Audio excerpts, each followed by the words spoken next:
वीरं सर्वज्ञं सर्वजन्तुहितदक्षं करणानुयोगदीपं कुर्वे स्वान्तस्तमो विघातार्थम्। पंच परमेष्ठी भगवान की जय। संत शिरोमणि आचार्य विद्यासागर जी महाराज की जय। प्रश्न 221 भव परिवर्तन। भव परिवर्तन में क्या है कि चारों गतियों में सब आयु ले लेके जन्म लेना है और एक एक समय बढ़ा के मरण भी करना है। जैसे देखिए जरा, कोई जीव 10,000 वर्ष के जितने समय है, नरक में जघन्य आयु 10,000 वर्ष। तो क्या किया, कोई जीव 10,000 वर्ष के जितने समय है उतनी बार जघन्य 10,000 वर्ष की आयु से प्रथम नरक में उत्पन्न हुआ। कितनी बार? 10,000 वर्ष के जितने समय है उतनी बार। फिर एक एक समय बढ़ा बढ़ा के कहाँ तक पैदा हुआ? नरकों की उत्कृष्ट आयु अर्थात 33 सागर तक। इसी तरह त्रिंचों में भी जघन्य आयु कितनी? क्षुद्र भव प्रमाण। तो वहाँ उतनी बार जन्म लेके फिर 3 पल्ले तक एक एक समय बढ़ाता उसने जन्म लिया। और एक बात और, मरण भी किया। दोनों बात, अर्थात उत्सर्पणी के पहले समय में जन्म भी लेना है और उत्सर्पणी के पहले समय में मरण भी करना है। दोनों बात करनी है, तब बात पूरी होगी। फिर मनुष्य आयु में आए तो क्षुद्र भव प्रमाण जघन्य आयु अंतर्मुहूर्त, उत्कृष्ट आयु 3 पल्ले। इसी तरह देवों में जघन्य आयु 10,000 वर्ष। तो 10,000 वर्ष के जितने समय है उतनी बार तो 10,000 वर्ष की आयु लेके जन्म लिया। और कहाँ तक गए? 31 सागर तक गए। क्यों गए? कि 31 सागर से ऊपर वाले जो देव होते हैं वो तो नियम से सम्यक दृष्टि ही होते हैं, उनका सम्यक कभी छूटता नहीं। इस तरह सब चारों गतियों की सारी आयुओं में जन्म भी ले और मरण भी करे, तब एक भव परिवर्तन पूरा होता है। इसके बाद भाव परिवर्तन। भाव परिवर्तन में क्या समझना है? सबसे ज़्यादा होते हैं योग स्थान, उससे कम होते हैं अनुभाग बंध अध्यवसाय स्थान, उससे कम होते हैं स्थिति बंध अध्यवसाय स्थान, उससे कम होते हैं स्थिति स्थान। सबसे कम एक स्थिति स्थान। जैसे मान लो किसी कर्म की अंत कोड़ा कोड़ी सागर और एक समय की स्थिति बंधी। अब उस स्थिति के लिए स्थिति बंध अध्यवसान कितने होंगे? असंख्यात लोक प्रमाण। फिर एक एक स्थिति बंध अध्यवसाय स्थान के अनुभाग स्थान कितने होंगे? असंख्यात लोक प्रमाण। फिर एक एक अनुभाग बंध अध्यवसाय स्थान के योग स्थान कितने होंगे? असंख्यात लोक प्रमाण। अर्थात बहुत सारे योग स्थान होने पर एक अनुभाग बंध अध्यवसाय स्थान होता है। उसी तरह बहुत सारे अनुभाग अध्यवसाय स्थान होने पर एक स्थितिबंध अध्यवसान स्थान होता है और बहुत सारे स्थितिबंध अध्यवसान स्थान एक स्थिति का बंध करते हैं।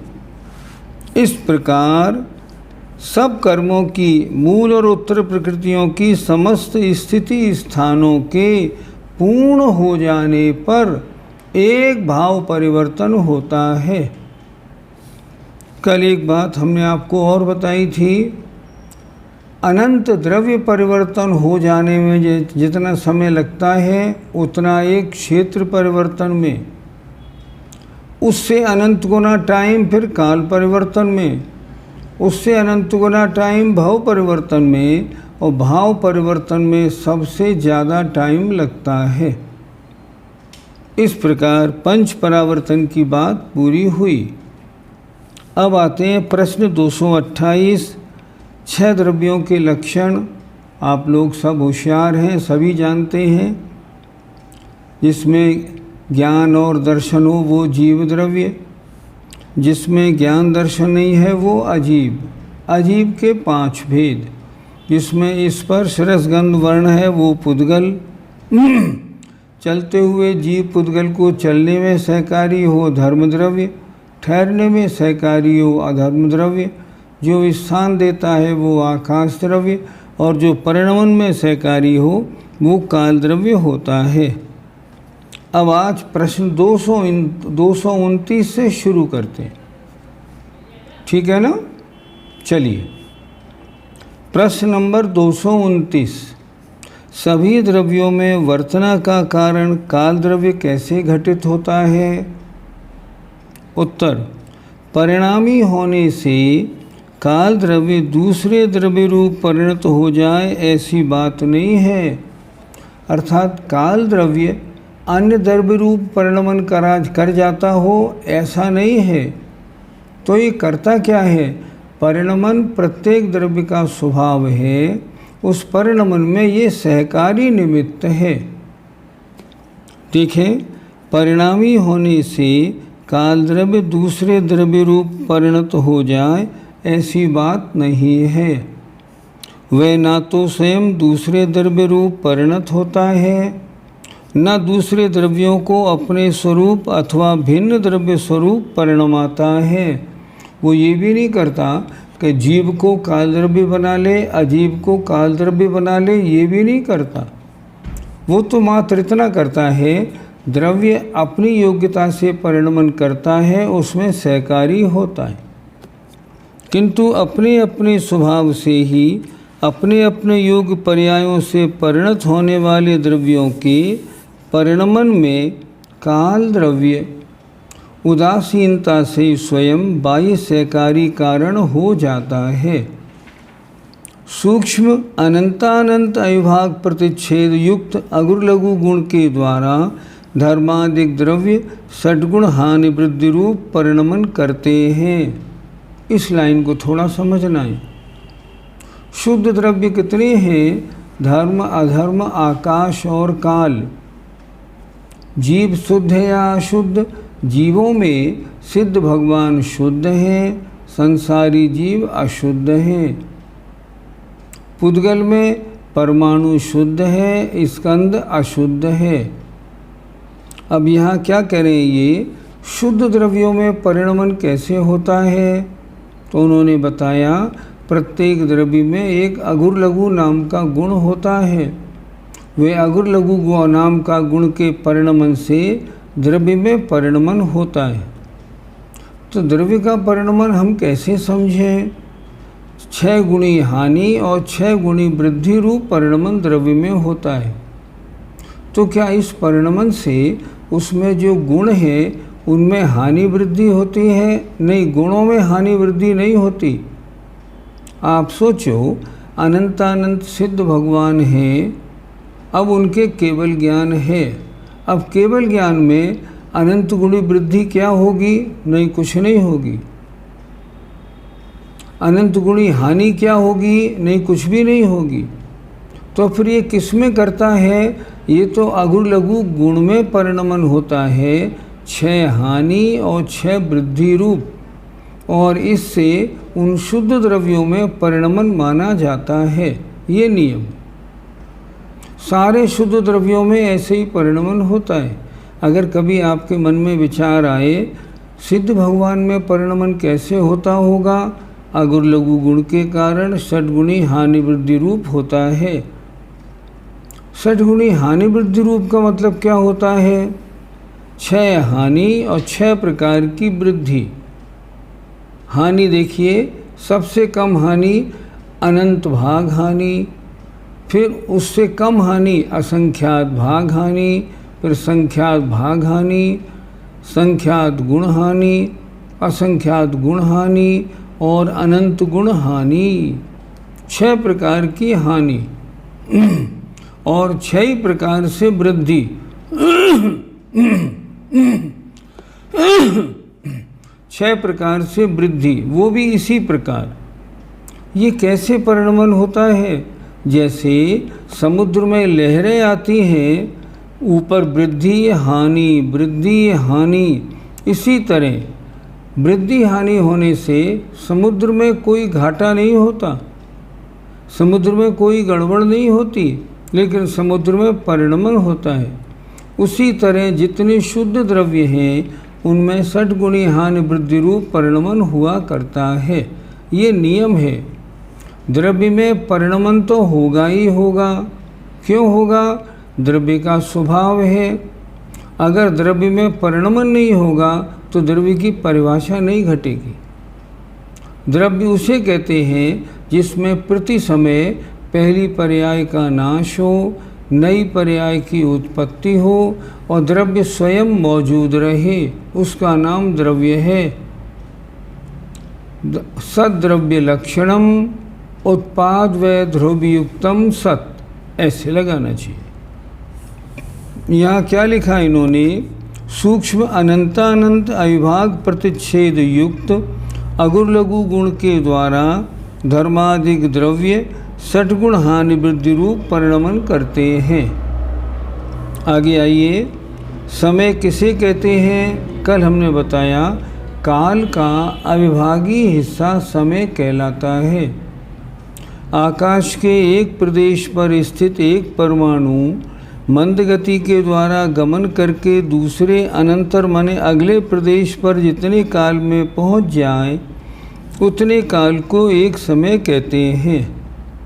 ये काल का, टाइम का सबसे छोटा हिस्सा है। संपूर्ण द्रव्यों की पर्याय की जगन्य स्थिति एक क्षण मात्र होती है, इसको भी समय कहते हैं। समय माने काल का सबसे छोटा हिस्सा। अब आइए प्रदेश। प्रश्न 231, प्रदेश किसे कहते हैं? पुद्गल का एक अविभागी परमाणु लोकाकाश के जितने क्षेत्र में आ जाए उतने क्षेत्र को प्रदेश कहते हैं।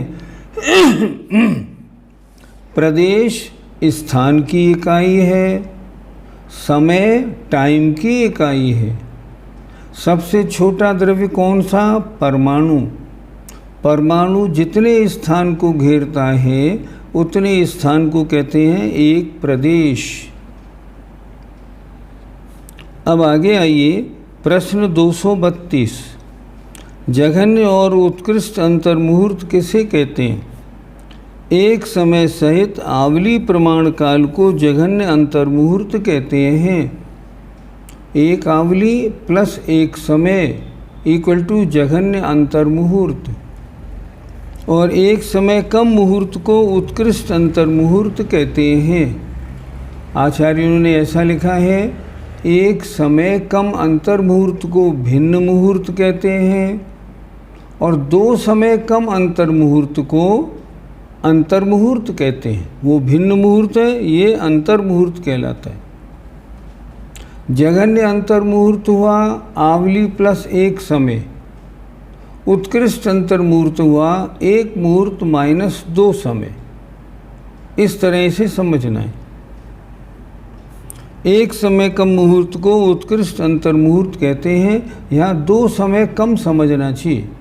एक समय कम मुहूर्त को तो भिन्न मुहूर्त कहते हैं, ऐसा ध्यान में रखना। अब आगे बढ़ें। व्यंजन पर्याय और अर्थ पर्याय किसे कहते हैं? इनके कितने भेद हैं? पहले थोड़ी सी समझ लें। व्यंजन पर्याय अधिक समय तक रहने वाली मोटी पर्याय, दिखने वाली पर्याय व्यंजन पर्याय है। जैसे मेरी मनुष्य पर्याय, ये व्यंजन पर्याय। और इस मनुष्य पर्याय में प्रति समय जो परिणमन हो रहा है, प्रति समय जो नई नई पर्याय उत्पन्न हो रही है, उसे कहेंगे अर्थ पर्याय। अर्थ पर्याय कितना टाइम? एक समयवर्ती। व्यंजन पर्याय बहुत काल तक टिकने वाली। परिभाषा देखें। वचन की विषयभूत स्थूल पर्यायों को व्यंजन पर्याय कहते हैं। वचन की विषयभूत जो कहने में आए। अथवा त्रिकाल संबंधी संस्थान रूप प्रदेशवत्व गुण की पर्याय व्यंजन पर्याय है।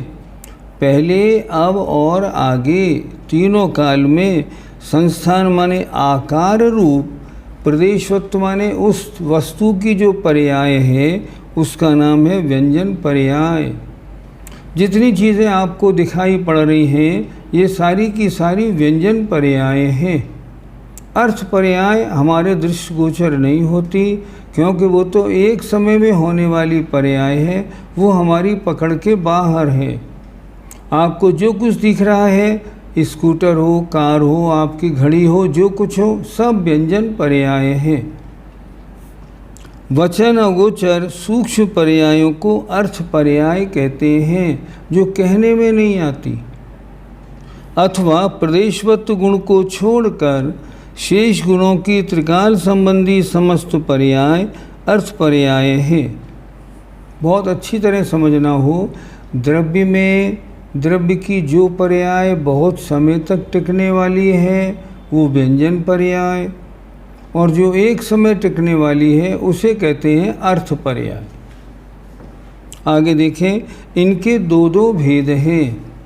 स्वभाव व्यंजन पर्याय, बिना दूसरे निमित्त के जो पर्याय जो व्यंजन पर्याय हो, जैसे जीव की सिद्ध पर्याय।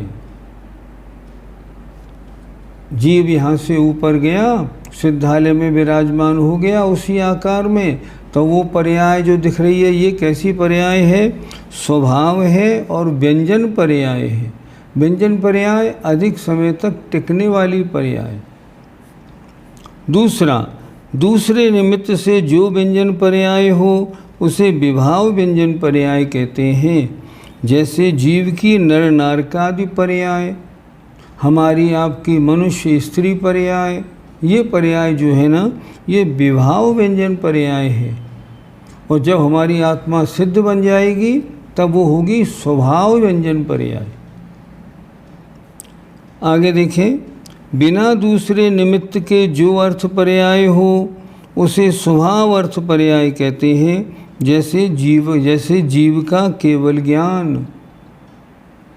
और पर निमित्त से जो अर्थ पर्याय हो उसे विभाव अर्थ पर्याय कहते हैं। जैसे जीव के राग द्वेषादिक प्रति समय उनमें परिणमन होता रहता है। तो ये क्या है? राग द्वेष आदि, ये विभाव अर्थ पर्याय, और जीव का केवल ज्ञान ये स्वभाव अर्थ पर्याय है।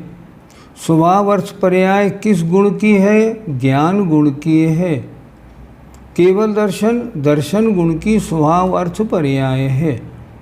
इस तरह व्यंजन पर्याय और अर्थ पर्याय, व्यंजन पर्याय बहुत समय तक रहने वाली और दृष्टिगोचर भी होने वाली, अर्थ पर्याय एक समय रहने वाली और दृष्टिगोचर नहीं होने वाली।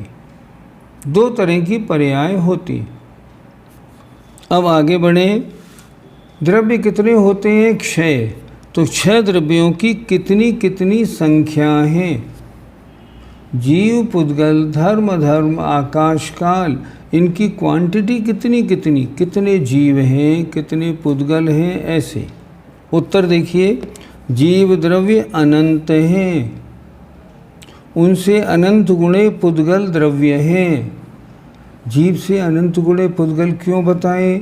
क्योंकि एक एक जीव के साथ अनंत कर्मण और नोकर्म वर्गणाएँ लगी हुई हैं। तो जितने जीव हैं उनसे अनंतानंत गुणे पुद्गल हैं। धर्म और आकाश, ये तीनों द्रव्य अखंड, इनके टुकड़े नहीं हैं और एक एक हैं। धर्म द्रव्य एक, अधर्म द्रव्य एक, आकाश द्रव्य एक, तीनों एक एक हैं। लोकाकाश के जितने प्रदेश हैं उतनी संख्या प्रमाण काल द्रव्य हैं। काल द्रव्य कितने हैं? असंख्यात। ये कहाँ रहते हैं? लोकाकाश के एक एक प्रदेश पर एक एक काल द्रव्य है।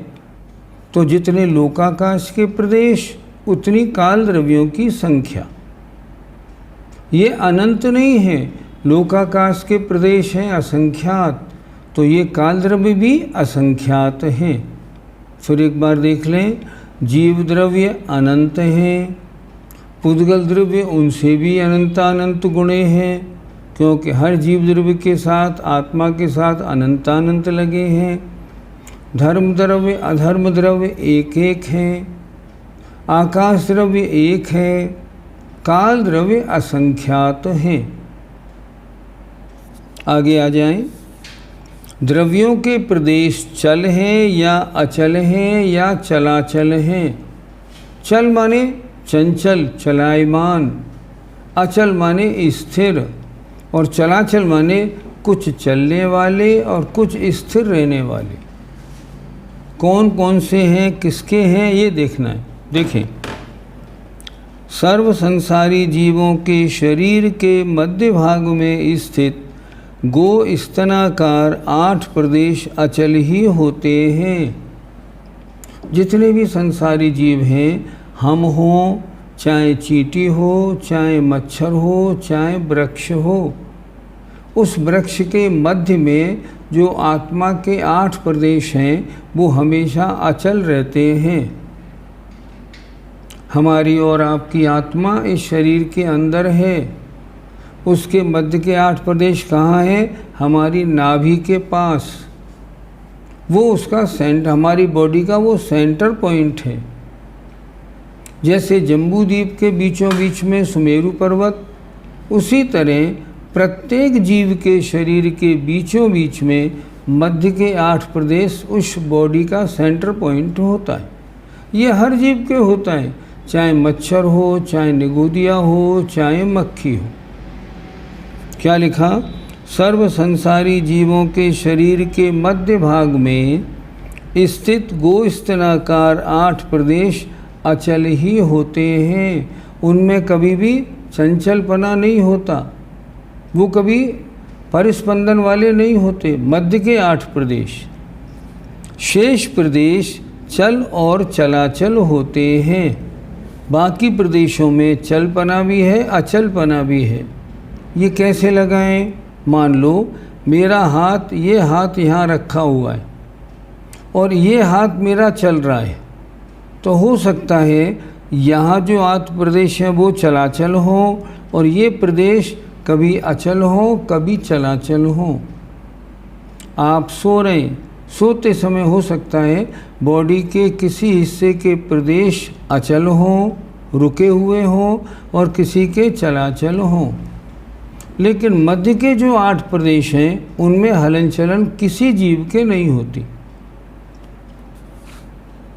क्योंकि संसारी जीव अनवस्थित स्थिति वाले हैं। अनवस्थित माने सदा एक सी स्थिति वाले नहीं होते। विग्रह गति में स्थित जीवों के प्रदेश चल रूप ही होते हैं। इन्होंने यहाँ ये ठीक नहीं लिखा, थोड़ा करेक्शन कर लीजिए। विग्रह गति में स्थित जीवों के प्रदेश चल रूप होते हैं, लेकिन मध्य के 8 प्रदेश छोड़कर, क्योंकि मध्य के 8 प्रदेश तो अचल ही होते हैं। तो यहाँ पेन से लिख लीजिए, मध्य के 8 प्रदेश छोड़कर।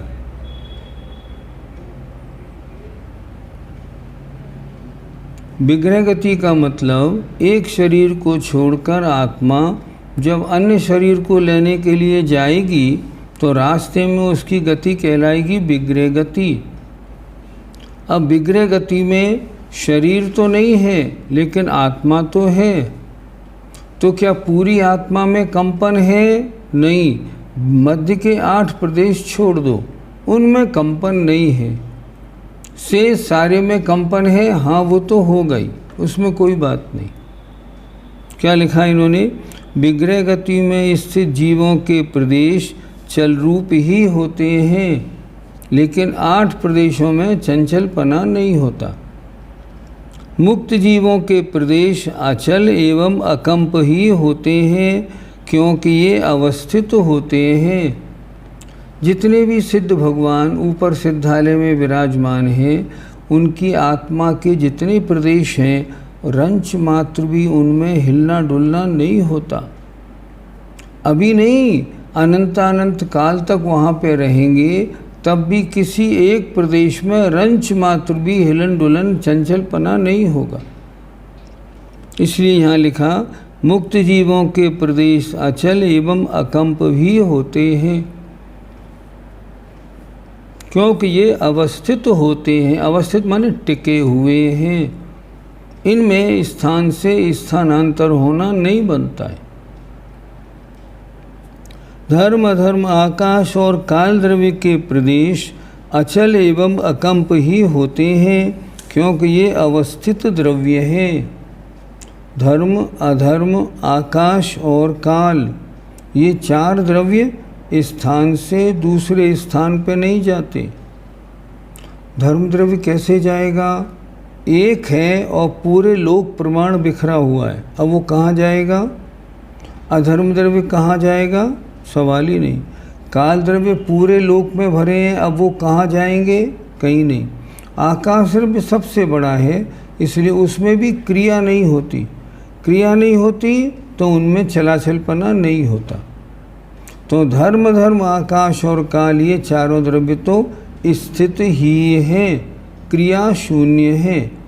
देखिए क्या लिखा, धर्म धर्म आकाश और काल द्रव्य के प्रदेश अचल एवं अकंप ही होते हैं, क्योंकि ये अवस्थित द्रव्य हैं। अवस्थित माने जैसे कि तैसे रहने वाले। पुद्गल द्रव्य में परमाणु तथा संख्यात असंख्यात आदि अणु के जितने स्कंध हैं वे सभी चल हैं। जितने भी पुद्गल के स्कंध होते हैं ना, सब चलायमान रहते हैं, वो रुकते नहीं। किंतु एक अंतिम महास्कंद चलाचल है।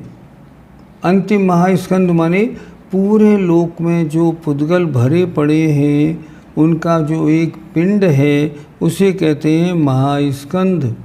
वो कैसा है? चलाचल है। अब जैसे मान लो सुदर्शन मेरु है, सुदर्शन मेरु के प्रदेश कैसे हैं? वो चलाचल हैं। क्यों? उनमें से बहुत से प्रदेश जाते रहते हैं, बहुत से आते रहते हैं। ये कैसी पर्याय है? व्यंजन पर्याय है। कितने काल मेरु की पर्याय कितने काल रहने वाली है? अनंत काल रहने वाली है। ये कभी टूटेगा नहीं, कभी गिरेगा नहीं, ये तो हमेशा ही रहने वाला है। कुछ व्यंजन पर्याय अनंत काल वाली भी होती हैं, चाहे वे शुद्ध हों या अशुद्ध हों। अनंत सिद्ध भगवान की व्यंजन पर्याय सारी शुद्ध हैं। और ये पर्वत और ये सब जो है लोक की और सारी रचनाएं, ये सारी जो हैं ये क्या है? ये जितनी रचना जो है सारी की सारी ये अशुद्ध है, शुद्ध नहीं। क्यों? ये स्कंदों के द्वारा बनाई हुई है। इस कारण एक बार इस प्रश्न को फिर पढ़ते हैं, उत्तर को फिर समझिए। सर्व संसारी जीवों के शरीर के मध्य भाग में स्थित गोस्तनाकार 8 प्रदेश अचल ही होते हैं। इन्होंने गोस्तनाकार क्यों लिखा? जैसे गाय के थन होते हैं ना, ऐसे हैं ये प्रदेश। क्या मतलब? गाय का थन ऐसा होता है 2 और 2, तो ऐसे ही एक प्रदेश ऊपर एक प्रदेश नीचे, ऐसे हैं ये, एक प्रदेश ऊपर एक नीचे। तो यूँ नहीं है एक प्रदेश और एक प्रदेश, यूँ है। इसलिए उन्होंने लिखा गाय के थन के आकार के हैं, गो स्तन आकार। देखें, सर्व संसारी जीवों के शरीर के मध्य भाग में स्थित गोस्तनाकार 8 प्रदेश अचल ही होते हैं, उनमें कभी कंपन नहीं होता। जब एक पर्याय से दूसरी पर्याय जाते होंगे तब तो कंपन होगा कि नहीं होगा? तब तो होगा ही होगा। और आप ये कह रहे हैं कि नहीं नहीं विग्रह गति में अचल ही रहते हैं, ऐसा कैसे? इसका उत्तर ये है, स्थान से स्थानांतरण होना और बात है और कंपन होना और बात है।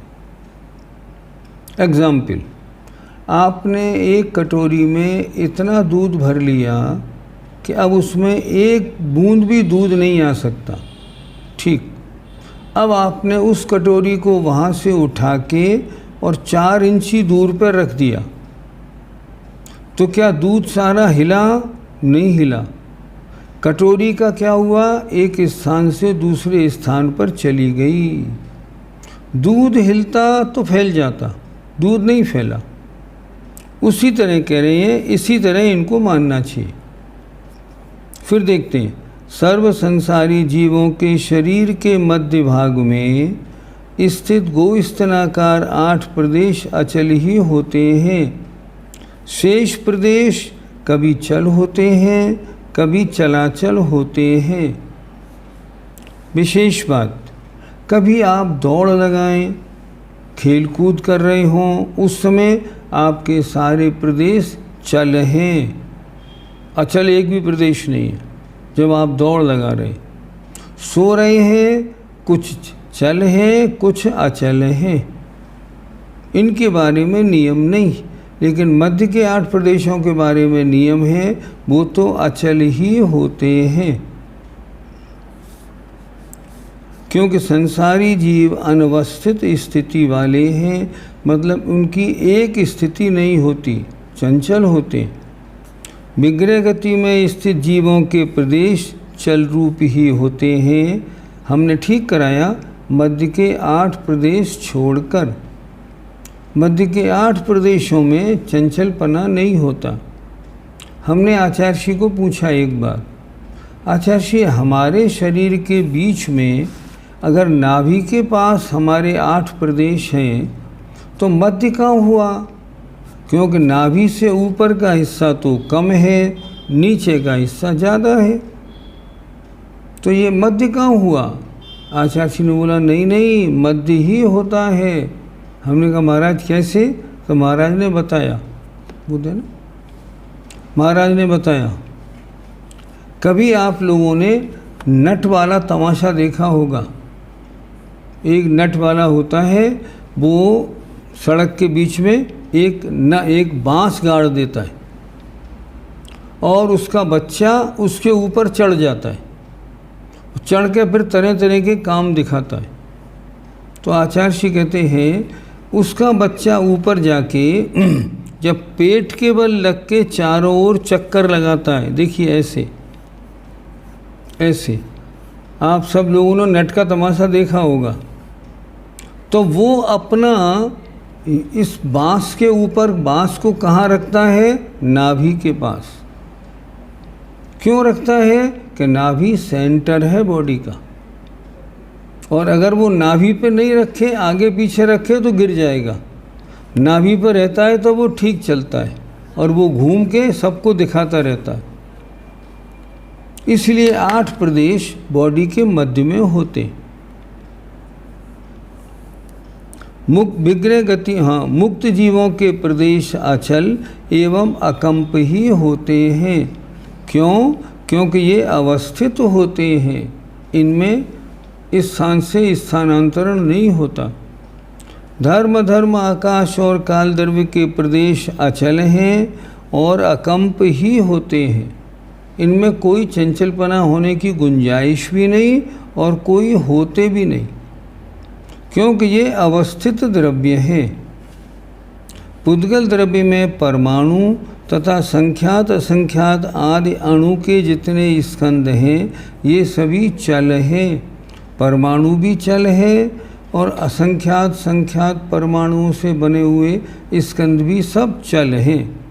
किंतु एक अंतिम जो महास्कंद है, पूरे तीनों लोकों में जो पुद्गल की वर्गणाएं भरी हुई हैं, उस भरी हुई होने से जो महास्कंद बना है, वो महास्कंद चलाचल है। अकृत्रिम चैत्यालय या सुमेरु पर्वत आदि ये सब भी चलाचल हैं। इस तरह द्रव्यों के प्रदेशों की बात हुई।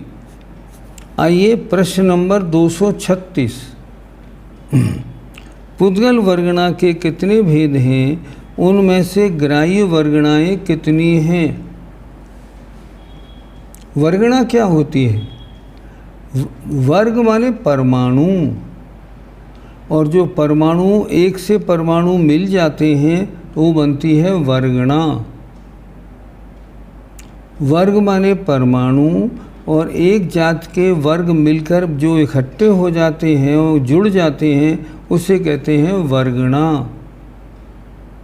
तो ये वर्गणाएं कितने स्वभाव वाली होती हैं, कितने प्रकार की होती हैं, और हमारे काम में कौन कौन सी आती हैं, ये इस प्रश्न के उत्तर में समझाया है। देखिए जरा, पुद्गल वर्गणा के 23 भेद हैं। पहली अणुवर्गणा, संख्यात अणुवर्गणा, असंख्यात अणुवर्गणा और अनंत अणुवर्गणा। यहाँ तक जो वर्गणाएं बनी ये हमारे उपयोग में नहीं आती।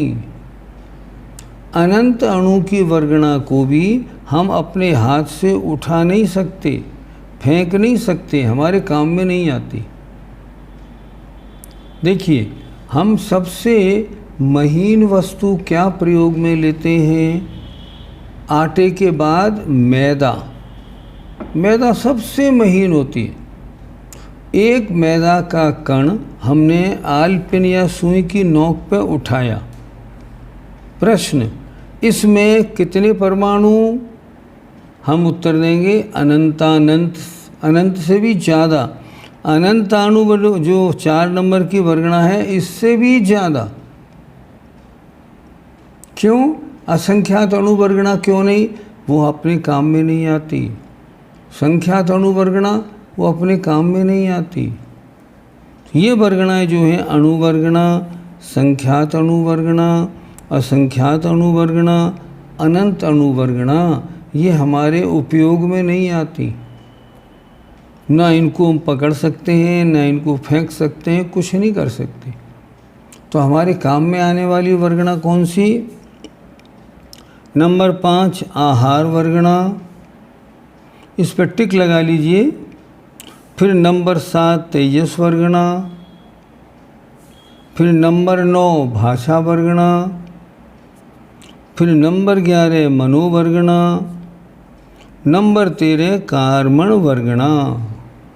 ये 5 हमारे काम में आती हैं। ये बीच बीच में क्या लिखा हुआ है? अग्राह्य वर्गणा, अग्राह्य वर्गणा, इससे क्या लेना? इससे ये लेना, ध्यान से समझिएगा, जैसे अनंत अणुवर्गणा तक हमारे काम में नहीं आई।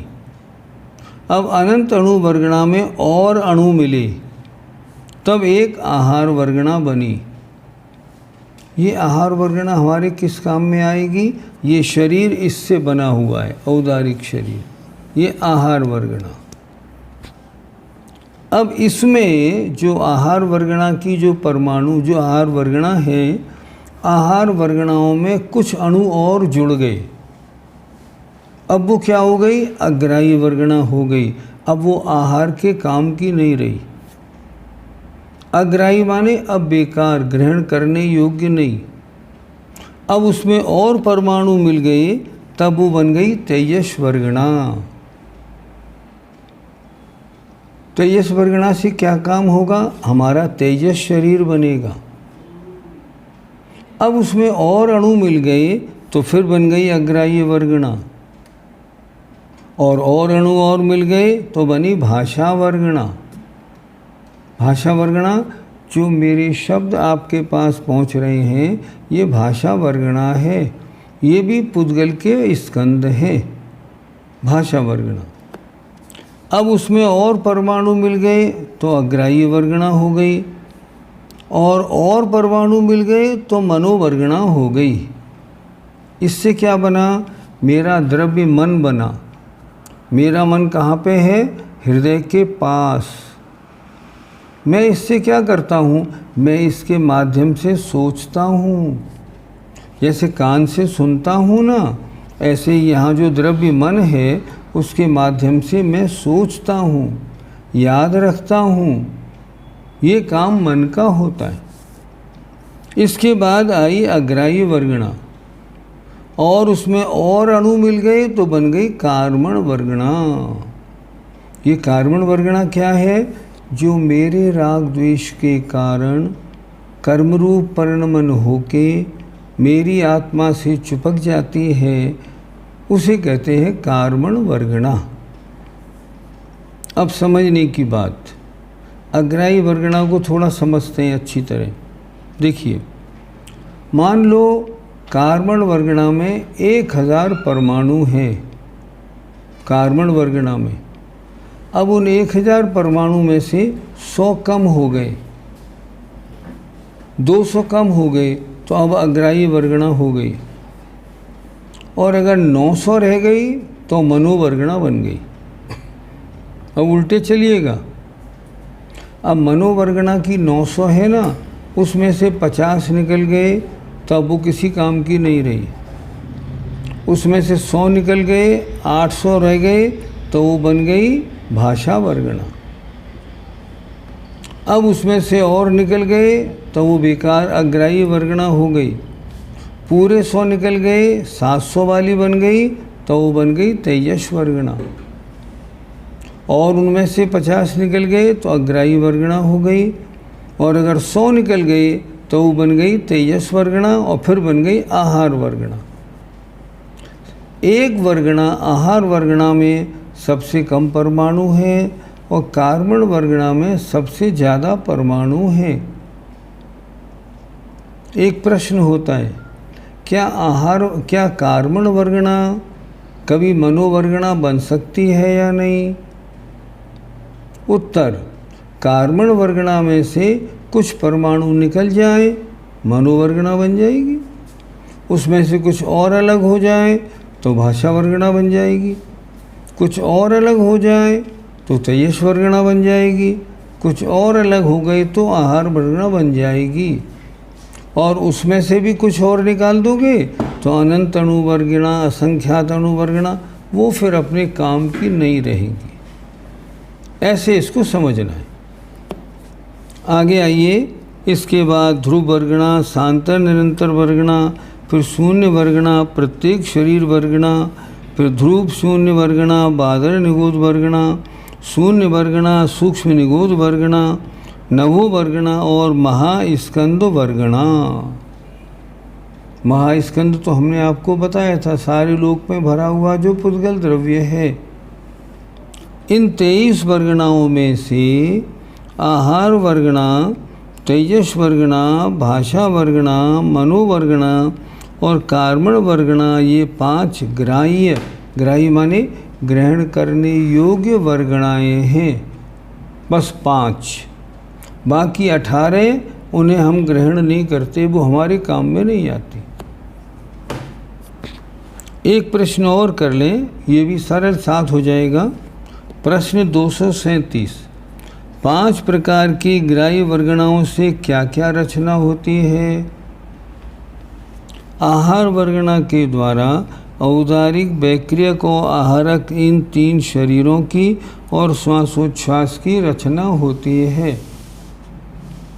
किसके द्वारा? आहार वर्गणा के द्वारा। तेजस वर्गणा के द्वारा तेजस शरीर की रचना होती है। भाषा वर्गणा के द्वारा 4 प्रकार के वचनों की रचना होती है। मनोवर्गणा के द्वारा हृदय स्थान में 8 दल वाले कमल के आकार द्रव्यमन की रचना होती है। और कार्बन वर्गणा के द्वारा 8 प्रकार ज्ञानावरण, दर्शनावरण आदि जो कर्म हैं वो बनते हैं। आज हमने क्या पढ़ा? आज हमने पढ़ा सबसे पहले तो वर्तना का कारण काल द्रव्य कैसे, क्योंकि उसका स्वभाव है परिणमन कराना। फिर प्रश्न नंबर 230 में समय, काल द्रव्य की टाइम की सबसे छोटी इकाई समय। प्रदेश, एक अणु जितने स्थान में रहता है उस स्थान का माप प्रदेश। जघन्य अंतर्मुहूर्त और उत्कृष्ट अंतर्मुहूर्त। जघन्य अंतर्मुहूर्त आवली प्लस 1 समय। उत्कृष्ट अंतर्मुहूर्त 48 मिनट माइनस 2 समय। व्यंजन पर्याय, अर्थ पर्याय किसे कहते हैं? व्यंजन पर्याय जो बहुत समय तक रहने वाली हो, आपको दिखे भी, व्यंजन पर्याय। अर्थ पर्याय उसमें पृथ्वी में होने वाली पर्याय जो आपको नहीं दिखेगी, आपको मालूम नहीं पड़ेगी, सूक्ष्म होती है, वो अर्थ पर्याय। 6 द्रव्यों की संख्या कितनी? जीव अनंत, पुद्गल उनसे भी अनंत गुणे, धर्म अधर्म आकाश एक एक एक, और काल काल असंख्यात। प्रश्न हमारा, आपने आकाश को एक द्रव्य बताया, लेकिन आकाश के 2 भेद, लोकाकाश और अलोकाकाश, तो 2 हुए कि नहीं हुए? नहीं, 2 नहीं हुए। कैसे नहीं हुए? जितने आकाश में अन्य द्रव्य पाए जाते हैं उसको लोकाकाश कहते हैं, लेकिन वो आकाश का ही हिस्सा है। जैसे मान लो हम कहें ना, भारत में इतना हिस्सा राजस्थान का, इतना हिस्सा मध्य प्रदेश का, तो वो टुकड़े थोड़ी हो गए अलग अलग, भारत तो एक ही है। उसी तरह जहाँ अन्य द्रव्य पाए जाएं, वो स्थान जहाँ अन्य द्रव्य पाए जाएं लोकाकाश, और अन्य द्रव्य नहीं पाए जाएं तो अलोकाकाश। सीधी सी बात है, लेकिन आकाश एक है। काल द्रव्य कितने हैं? असंख्यात। असंख्यात कितने? जितने लोकाकाश के द्रव्य हैं उतने। लोकाकाश कितने प्रदेशी? असंख्यात प्रदेशी। एक एक प्रदेश पर एक एक काल द्रव्य, तो काल द्रव्य कितने हो गए? लोकाकाश के प्रदेशों के बराबर असंख्यात। आगे आया, द्रव्यों के प्रदेश चल हैं या अचल हैं या चलाचल हैं? उत्तर ये बना, धर्म अधर्म आकाश और काल और सिद्ध भगवान ये अचल हैं बिल्कुल। हमारे मध्य के 8 प्रदेश हमेशा अचल हैं, शेष प्रदेश कभी चल हैं कभी अचल हैं। पुद्गल वर्गणा के 23 भेद बताए गए, उन 23 भेदों में 5 हमारे काम में आते हैं। आहार वर्गणा से शरीर बना, तेजस वर्गणा से तेजस शरीर बना, भाषा वर्गणा से वचन बने, मनोवर्गणा से हमारा मन बना, और कर्मण वर्गणा से कर्म बनते हैं। ये 5 वर्गणाएँ हमारे काम में आती हैं, बाकी 18 वर्गणाएँ हमारे उपयोग में नहीं आती। इस तरह आज की पढ़ाई इतनी हुई। अब आइए थोड़े प्रश्नोत्तर देख लेते हैं। क्षुद्र भाव प्रमाण आयु समझा दीजिए। आपको पहले बताया था ना, आप पढ़ते भी हो ना, एक श्वास में 8-10 बार जन्म्यो मरियो भरियो दुख भार। इससे छोटा कोई भव नहीं होता। निगोदिया लब्ध्य पर्याप्तक का भव है ये। इसका टाइम कितना? 1/24 सेकंड। ये 1 सेकंड में 24 बार जन्म और मरण करता है। ये सबसे छोटा भव है, इसे कहते हैं क्षुद्र भव। क्षुद्र भव कितना? 1/24 सेकंड। क्षेत्र परिवर्तन में जैसे जन्म देखा है, वैसे मरण में भी लगाना है। हाँ बिल्कुल लगाना है। क्या बिना परावर्तन के किसी को भी मोक्ष नहीं होगा? मोक्ष अलग वस्तु, परावर्तन अलग वस्तु। जितने भी जीव संसार में हैं वे तो अनंत परावर्तन कर चुके, आज भी परावर्तन में कर ही रहे हैं। तो ये परावर्तन अलग और मोक्ष अलग। आगे आइए, परिवर्तन में उत्सर्पणी काल को क्यों लिया गया है? दूसरा काल नहीं है? नहीं, ऐसा नहीं। हमने उत्सर्पणी अपसर्पणी दोनों लिए। पहले उत्सर्पणी के पहले जन्म में जन्म लिया, फिर दूसरे समय में जन्म लिया, करते करते पूरी उत्सर्पणी पूरी की। फिर अपसर्पणी के पहले समय में जन्म लिया, फिर दूसरे में जन्म लिया, उसको भी पूरी करेगा तब एक माना जाएगा। उत्सर्पणी ने दोनों को लिया गया है। नित्य निगोदिया को कौन कौन से परावर्तन होते हैं? नित्य निगोदिया को परावर्तन कोई नहीं होते। लेकिन एक परावर्तन में जितना काल लगता है उतना टाइम पूरा हो जाने पर कहा जाता है इसका ये परावर्तन पूरा हो गया। क्यों? क्योंकि उतना टाइम हो गया, बाकी उसके कोई परिवर्तन नहीं होता, क्योंकि वो एक ही पर्याय में रहता है। निगोदिया में जन्म मरण जन्म मरण जन्म मरण यही करता रहता है। आगे 5 परिवर्तन का आधा अर्धपुद्गल परिवर्तन जोता क्या? हाँ होता है, होना चाहिए, होता है या आधे द्रव्य परिवर्तन का? नहीं 5 परिवर्तन का नहीं। आप नाम देखिए ना, अर्धपुद्गल परावर्तन। एक पुद्गल परावर्तन का मतलब द्रव्य परिवर्तन में दोनों कर्म परिवर्तन नो कर्म परिवर्तन। मान लो कर्म परिवर्तन में आपको 100 वर्ष लगे और नो कर्म परिवर्तन में 100 वर्ष लगे, दोनों को मिला के 200 वर्ष लगे, तो इसका आधा कर दो। अर्धपुद्गल परावर्तन में 100 वर्ष लगते हैं। अर्थात एक द्रव्य परिवर्तन में जितना समय लगता है उसका आधा काल अर्धपुद्गल परावर्तन कहलाता है।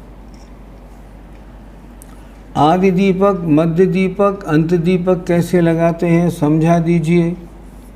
जैसे कोई चीज़ हमें आगे वाली अगले में लगानी है तो ये आदि दीपक, कोई अंत में लिखा गया और आगे वालों में लगा है तो वो अंत दीपक, और बीच में लगा है दोनों में लागू करना है तो मध्य दीपक।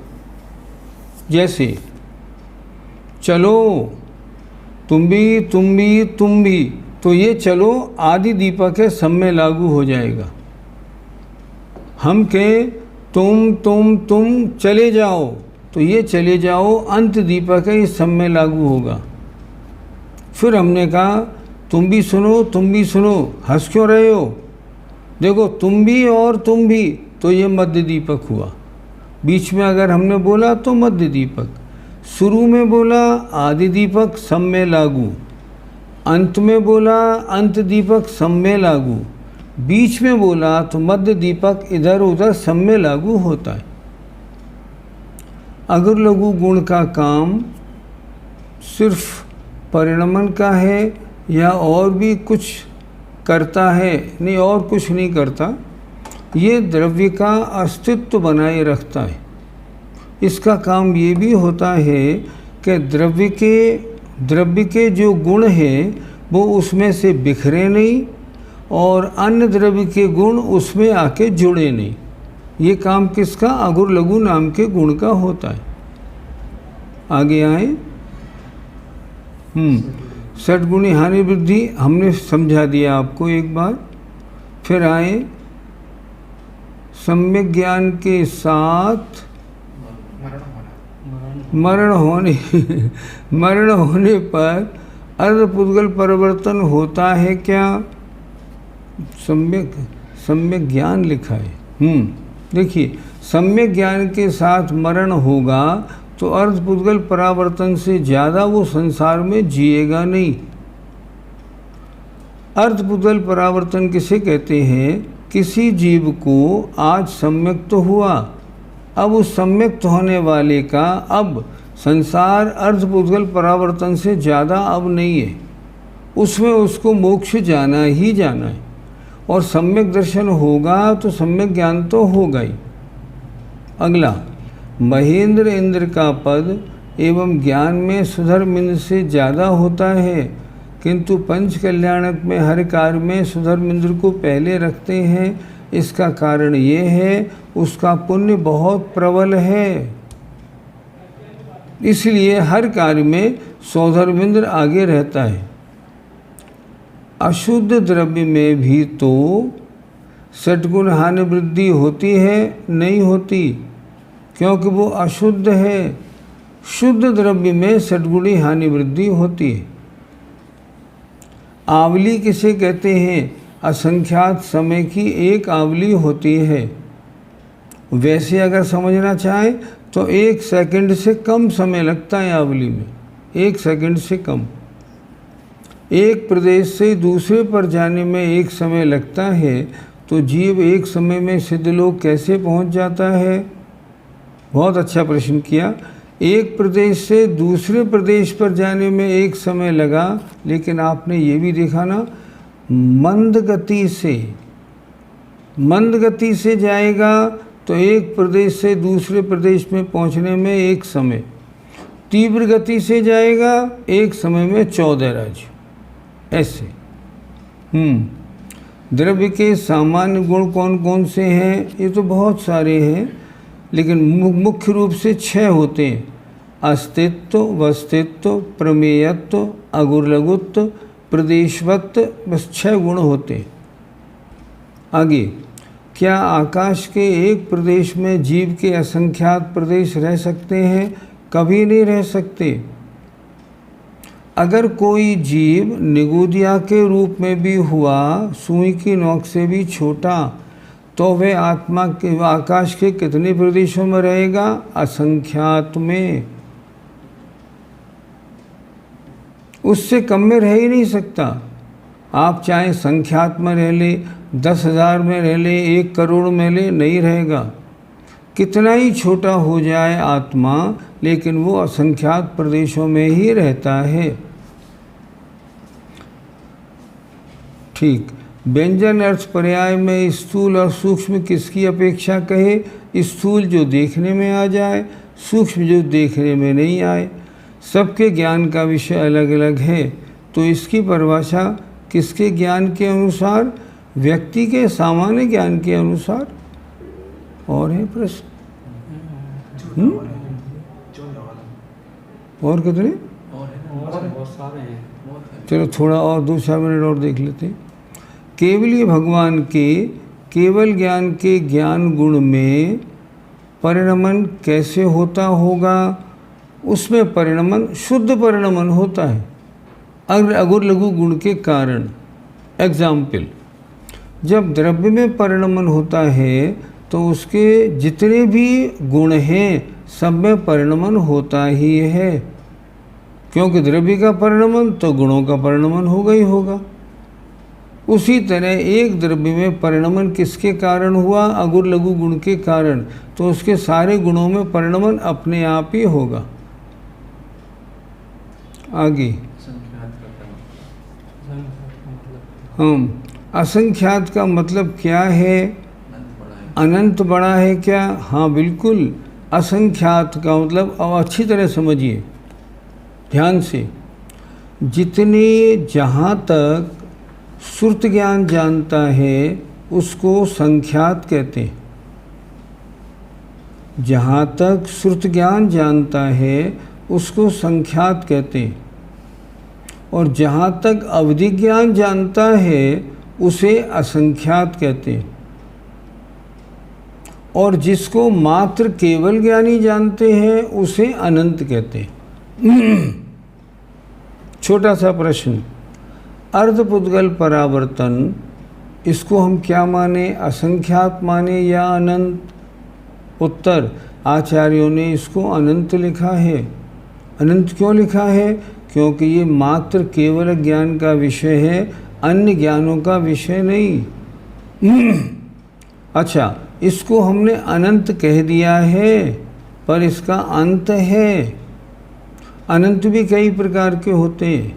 कोई सक्षय अनंत है, कोई अक्षय अनंत है, कोई अनंतानंत है। ऐसे अलग अलग प्रकार के होते। द्रव्य संग्रह में होन्ते असंख्या जीवे, यहाँ अनंत लिखा है। नहीं, आपने पूरा नहीं पढ़ा। होन्ते असंख्या जीवे क्या? प्रदेश, जीवों की संख्या नहीं लिखी है वो। होन्ते असंख्या जीवे धम्मा धम्मे, जीव में, धर्म द्रव्य में, अधर्म द्रव्य में असंख्यात प्रदेश होते हैं। जीवों की संख्या असंख्यात नहीं लिखी। अंतिम प्रश्न, गोस्तनाकार का अर्थ क्या है? हमने समझा दिया आपको। एक से नीचे एक, एक से नीचे एक, गाय के 4 थन होते हैं, उस तरह जहाँ एक से नीचे एक एक प्रदेश होते हैं उन्हें हम कहते हैं गोस्तनाकार। बस समय आपका बहुत हो गया, ठीक है। आज की पढ़ाई तो सरल थी, ज़्यादा कड़ी नहीं, अच्छी लगी होगी, आगे भी ठीक आएगी। जय जिनेंद्र, जय जिनेंद्र।